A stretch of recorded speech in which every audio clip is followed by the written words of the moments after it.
जय हिंद दोस्तों, आपका यूट्यूब चैनल पर स्वागत है। MKY हिंदी शॉर्ट हैंड पर मैटर जो बोले जाते हैं मैटर हैं आध्यात्मिक, कुरुक्षेत्र, कहानी, निबंध, जीवनी, योजना, लेखक, ये सारे सब मैटर बोले जाते हैं। इसकी जो फीस है 500 रुपये। अगर आप इस नंबर पर संपर्क करना चाहते हैं मैसेज करके या कॉल करके आप इसे पूछ सकते हैं। 8172882331 आप इस नंबर पर संपर्क कर सकते हैं। डिक्टेशन शुरू होगी 5 सेकेंड बाद। देश एक बार फिर जनगणना की तैयारी में है। लंबे अदालत के बाद होने वाली यह जनगणना स्वाभाविक रूप से अनेक प्रश्नों के केंद्र में है। यह इसमें जातिगत जनगणना होगी। इससे कल्याणकारी योजनाओं और राजनीतिक प्रतिनिधित्व पर क्या प्रभाव पड़ेगा? राज्यों को संसाधनों का बंटवारा किस आधार पर होगा? ये सभी सवाल महत्वपूर्ण हैं और लोकतांत्रिक विमर्श का हिस्सा भी, लेकिन इनके बीच एक बुनियादी सवाल लगभग अनुपस्थिति है और यह कि क्या 21वीं सदी की जनगणना उन्हें वास्तविकताओं को दर्ज करने के लिए तैयार है जिनका सामना आज भी भारत कर रहा है? जनगणना प्रायः केवल आबादी गिनने की प्रक्रिया मानी जाती है, जबकि यह किसी भी राष्ट्र की प्रशासनिक दृष्टि का दर्पण होती है। कोई भी सरकार जिन बातों को जानना आवश्यक समझती है वही उसके प्रश्नों में दिखाई देती है।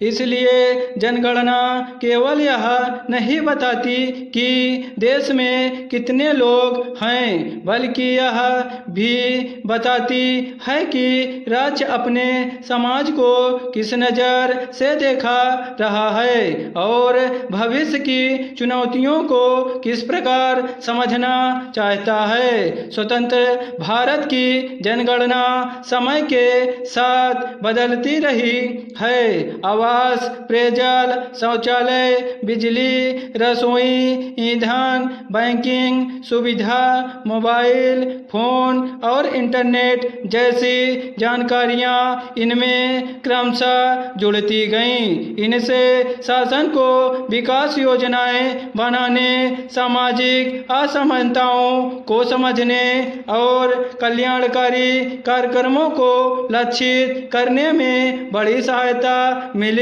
इसमें कोई संदेह नहीं कि आधुनिक भारत के निर्माण में जनगणना ने महत्वपूर्ण भूमिका निभाई है। आज भारत जिन चुनौतियों का सामना कर रहा है वे केवल सामाजिक या आर्थिक नहीं हैं। जलवायु, पर्यावरण अब भविष्य की आशंका नहीं, वर्तमान की वास्तविकता है। उत्तर भारत में तीव्र हो रही लू, भीषण गर्मी, पूर्वी भारत में आकाशीय बिजली गिरने की बढ़ती घटनाएं, असम और बिहार में बार बार आने वाली बाढ़, बुंदेलखंड और दक्षिण में गहराता जल संकट, हिमालयी क्षेत्रों में भूस्खलन और हिमनद झीलों के फटने का खतरा तथा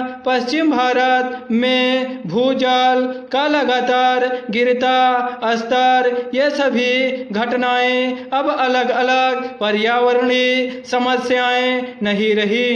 इनका सीधा असर खेती, रोजगार, स्वास्थ्य, पलायन और स्थानीय अर्थव्यवस्था पर पड़ रहा है। इस पर गंभीरता से विचार करने की जरूरत है। विडंबना यह है कि इन परिवर्तनों को समझने के लिए हमारे पास अलग अलग विभागों में बहुत सी सूचनाएं उपलब्ध हैं, लेकिन वे एक दूसरे से जुड़ती नहीं हैं। मौसम का आंकड़ा एक संस्था के पास है, भूजल का दूसरे के पास, कृषि का तीसरे के पास और जनसंख्या का चौथे के पास। परिणाम यह है कि हमें यहाँ तो पता है कि किसी गांव में कितने परिवार रहते हैं, लेकिन यह व्यवस्थित रूप से नहीं पता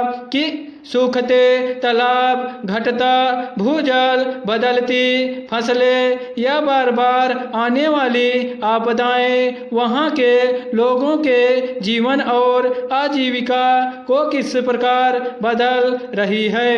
जलवायु परिवर्तन के इस दौर में समस्या केवल आंकड़ों की कमी नहीं है, समस्या यह है कि हमारे पास जीवन और पर्यावरण को एक साथ देखने वाली सूचना व्यवस्था नहीं है। स्टॉप।